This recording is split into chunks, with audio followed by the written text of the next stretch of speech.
আমার সন্তান যে স্বপ্ন নিয়ে আল্লাহর রাহে জীবন বিলিয়ে দিয়েছিল, আমি সেই স্বপ্ন আপনাদের চোখেও দেখতে চাই। তাই মনে রাখবেন, আমার সন্তানদের রক্ত আমাদের প্রত্যেকের কাঁধে আমানত। জুলাইয়ের সব শহীদরা আমাদের সন্তান। আমি আল্লাহকে সাক্ষী দিয়ে বলছি, আমাদের সন্তানদের রক্ত আল্লাহর কাছে বিটে যেতে পারে না। আল্লাহর এই জমিনে কলেমার পতাকা উড়বেই উড়বে ইনশাআল্লাহ। শহীদের রক্ত কখনো বিটে যাবে না। আলিফের গর্বিত পিতা সৈয়দ গাজীউর রহমান আজকের প্রোগ্রামের উদ্বোধন ঘোষণা করার জন্য সম্মানিত মেহমানকে স্টেজে আমন্ত্রণ জানাচ্ছি। আসসালামু আলাইকুম ওয়া রাহমাতুল্লাহি ওয়া বারাকাতুহু। আলহামদুলিল্লাহি রাব্বিল আলামিন ওয়াসসালাতু ওয়াসসালামু আলা রাসূলিল কারীম ওয়া আলা আলিহি ওয়া আসহাবিহি আজমাইন। আজ আমি এখানে একজন শহীদের বাবা, একজন সৌভাগ্যবান পিতা হিসেবে আপনার সামনে উপস্থিত হয়েছি। মহান আল্লাহ রাব্বুল আলামিন এক একজনকে এক একভাবে সম্মানিত করেন। আমাকে একজন শহীদের পিতা হিসেবে মর্যাদা দিয়ে সম্মানিত করেছেন। আল্লাহর দরবারে অবনত মস্তকে আমি শুকরিয়া জ্ঞাপন করতেছি। সমাজীয় সুধীমণ্ডলী, চরম প্রতিকূল পরিবেশে যে ঐতিহাসিক প্রয়োজন পূরণের তাগিদে এই কাফেলা প্রতিষ্ঠিত হয়েছিল। হাঁটি হাঁটি পা পা করে সেই কাফেলা যৌবনের প্রদর্পণ করেছে এবং তার যৌবনের আলো দিয়ে লাখো তরুণকে মুক্তির পথ দেখিয়েছে এবং সব মিথ্যার বেড়াজাল ছিন্ন করে কাঙ্ক্ষিত লক্ষ্যপানে দুর্বার গতিতে এগিয়ে চলেছে। আমি তাদের এই অগ্রযাত্রাকে অভিনন্দন জানাই। আল্লাহ যেন তাদের এই অগ্রযাত্রাকে সফল করেন। প্রিয় শহীদের সাথীরা, আমার সন্তানের মতো হাজারো হাজারো সন্তান এই বাংলার মাটিকে রক্তে রঞ্জিত করে এই মাটিকে উর্বর করেছে। কিন্তু খুব অল্প সময়ের মধ্যেই আল্লাহ আমাদের হৃদয়ে এমন এক প্রশান্তি ঢেলে দিয়েছেন যা ভাষায় প্রকাশ করা কঠিন। আমি বুঝেছি আমার সন্তান তার জীবনের কোরবানি করেছে আল্লাহর দ্বীনের বিজয়ের জন্য। আমার সন্তান সহ ইসলামী ছাত্র শিবিরের প্রায় 250 জন শহীদ এই মাটিতে রক্ত ঢেলেছে শুধু আল্লাহর সন্তুষ্টি অর্জন এবং ইসলামী আদর্শ প্রতিষ্ঠার জন্য। তারা কোনো ব্যক্তিগত স্বার্থে জীবন দেয় নাই। তাদের রক্তে রঞ্জিত হয়েছে বাংলাদেশের ছাত্র আন্দোলনের ইতিহাস। আজ আমার বারবার মনে পড়ছে আমার অন্তর, আমার সন্তানের লাশ পেয়েছে, তাকে জানাজা দিয়ে দাফন করতে পেরেছে, কিন্তু শহীদের পিতা হিসেবে আমাদের সামনে আজ আমি দাঁড়িয়েছি। কিন্তু অত্যন্ত দুঃখের সাথে বলতে হচ্ছে আরো সাতজন বাবারা আজও তাদের সন্তানের কোনো খোঁজ এখন পর্যন্ত মিলে নাই এবং তারা কোথায় কিভাবে আছে, জীবিত আছে না মৃত আছে, তারা আমরা আজও জানতে চাই। আমরা জানতে পারি না, বুঝতে পারতেছি না। আমি ওয়ালিউল্লাহ, মোকাদ্দেস, হাফেজ জাকির সহ গুম হওয়া সকল সন্তানের সন্ধান চাই। এই বাংলার মাটিতে তাদের বিচার চাই।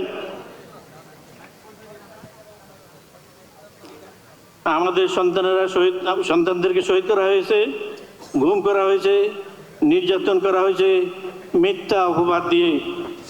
কিন্তু ইতিহাস সাক্ষ্য দেবে সত্যকে কখনো দমন করা যায় না। আমাদের সন্তানেরা রক্ত দিয়ে ইসলামী সমাজ বিনির্মাণের যে স্বপ্ন বীজ বপন করেছিল তা প্রস্ফুটিত হওয়ার প্রথম দাপ অর্জিত হয়েছে 24 জুলাই বিপ্লবের মাধ্যমে। জুলাইয়ের সব শহীদরা আমাদের সন্তান। আমি আল্লাহকে সাক্ষী দিয়ে বলছি, আমাদের সন্তানদের রক্ত আল্লাহর কাছে বিটে যেতে পারে না। আল্লাহর এই জমিনে কলেমার পতাকা উড়বেই উড়বে ইনশাআল্লাহ। শহীদের রক্ত কখনো বিটে যাবে না। সব সময় বিজয়ের দ্বার খোলা হবে। আমি মনে করি আমাদের এই ইয়াং জেনারেশন আমাদের গর্ব।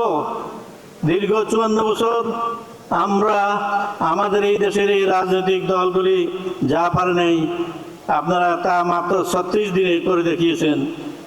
এই জেনারেশনের টগবগ যুবক যুবতীরা, তরুণ তরুণীদের আমি শুভেচ্ছা জানাই, অভিনন্দন জানাই, তাদেরকে স্যালুট জানাই।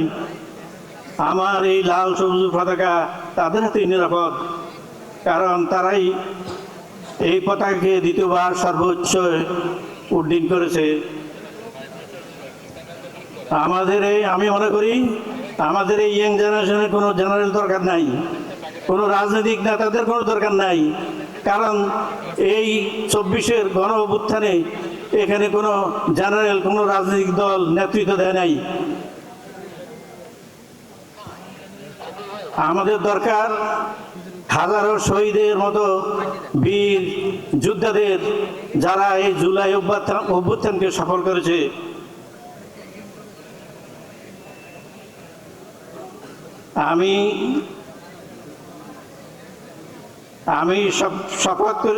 আমি আমার সন্তানের ডায়েরি থেকে একটি শপথ বাক্য আপনাদেরকে পড়ে শোনাচ্ছি।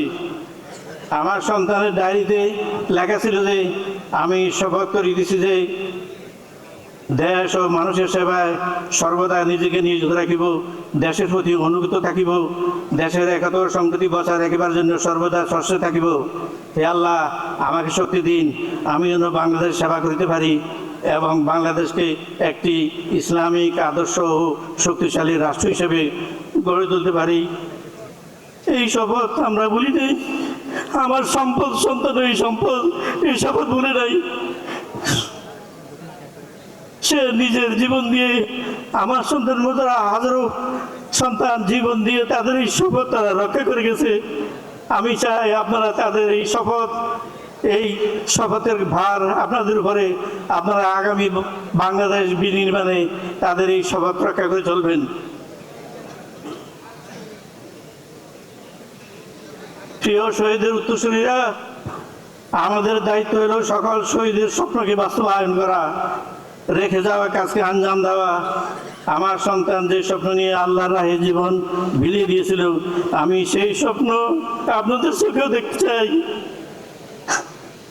তাই মনে রাখবেন, আমার সন্তানদের রক্ত আমাদের প্রত্যেকের কাঁধে আমানত। সেই আমানত হলো সত্যের পথে অটুট থাকা এবং দিনের বিজয়ের জন্য চেষ্টা চালিয়ে যাওয়া। আপনাদের প্রতিটি পদক্ষেপ যেন শহীদের রক্তের মর্যাদা রক্ষা করে। আমার ছাওয়া খুবই সামান্য, আল্লাহ যেন আমাকে এই চোখে বাংলার জমিনে দিনের বিজয়ে দেখার তৌফিক দান করেন। আমার সন্তান সেই দিন থেকে যেতে পারে নাই, আমার মুনাজাত অন্তত আমাকে যেন আল্লাহ সেই দৃশ্য দেখিয়ে দেন। আমার সন্তান সহ সকল শহীদের হত্যাকারীদের আমি দৃষ্টান্তমূলক বিচার চাই। এই মাটির আদালতে যেদিন যদি সেই বিচার না ভাই, তবু আমি নিরাশ হই না, কারণ আদালতে আখেরাতে আল্লাহর হাত থেকে ফসকে যাওয়ার কারোই কোনো সুযোগ নাই। সেখানে মহান মনে বিচার করবেন এবং বিচারের সামনে কোনো শক্তি দাঁড়াতে পারবে না ইনশাআল্লাহ। আমি ছোট্ট একটি কথা বলে আপনাদের সময় নষ্ট করব না। আমি কোনো এক পত্রিকায় একদিন দেখেছিলাম, সেখানে তিনি বলছেন বিপ্লব শেষ হবে, নেতারা হ্যান্ডশেক করবে, কিন্তু যে মা তার সন্তান পাবে না, যে স্ত্রী তার স্বামী পাবে না, যে ভাই তার বোন পাবে না, যে বোন তার ভাই পাবে না, তাদের কাছে আমরা কি জবাব দেব? তিনি বলছেন আমাদের দেশটা বিক্রি হয়ে গেছে আমরা জানি, কিন্তু এর জন্য কে কত মূল্য দিয়েছে এবং কে কত মূল্য নিয়েছে সেটাও আমরা জানি। কোনো বিপ্লবী সম্পূর্ণ ব্যর্থ হয় না, সফল হয় না। আমাদের সাফল্য শুধু এতটুকু যে আমরা আজ এখানে কথা বলতে পারছি, একসাথে একত্রিত হতে পারছি। ব্যর্থতা হবে এই যে হয়তো পরশুদিন আবার আমাদের প্রাণ দিতে হবে।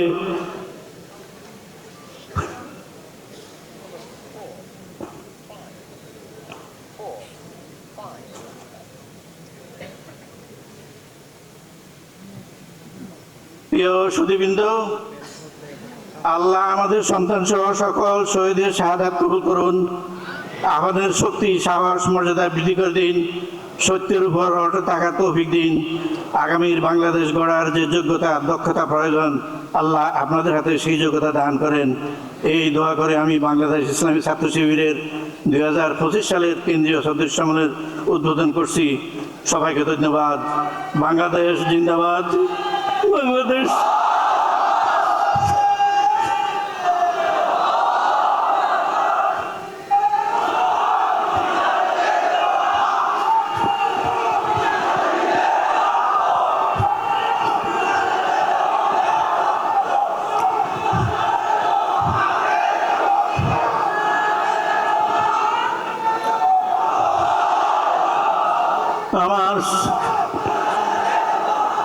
আমার সন্তানের সাথীরা,